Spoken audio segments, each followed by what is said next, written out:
As part of learning a new language, you need as much vocabulary as possible.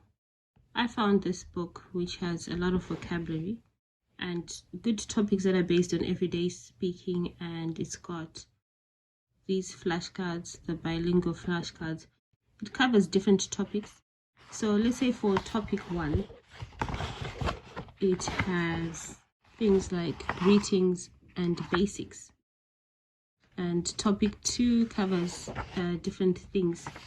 So here, and topic 1, I don't like transliteration at all, and that's what I would always cover up, because transliteration does not make any sense in a lot of cases, because how a person writes depends on where they come from, and what sounds like ooh to somebody might sound like something else to somebody else. So when learning languages, avoid transliteration. Don't even use it. Block it out, paint it, whatever. Cover it so that you don't even see it, because if you rely on it, you'll never be able to read Arabic properly, and that's what I've noticed with a lot of words. So here in this particular book, all I like is the fact that they have these words and basic greetings, and each section has certain words. So like, for example, this topic's greeting, it comes with flashcards, okay?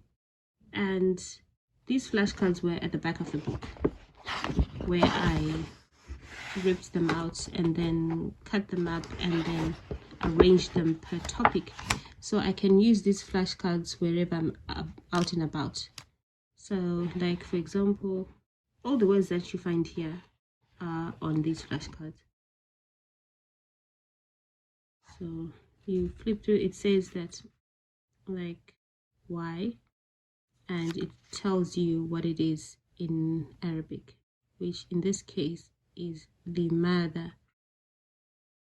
So after using them a few times, they can be all jumbled up, but it comes like here, they're from topic 1, which is very good.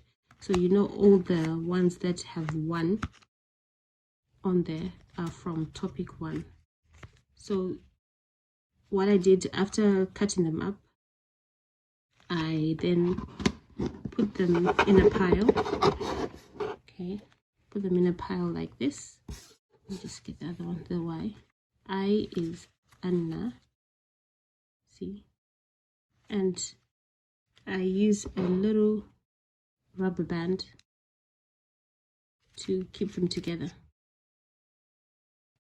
They can go in a pencil case or a handbag and keep them safe like this. So wherever you are commuting or anything else, you can just get them and learn. And this is for topic 1, and I have all the different topics together, cut up and ready to be used for whenever I get to those topics. And the good thing, like I said, it's got the numbers. This is for topic 6, topic 14, and the last topic is 16. Thanks for watching, and see you in the next video.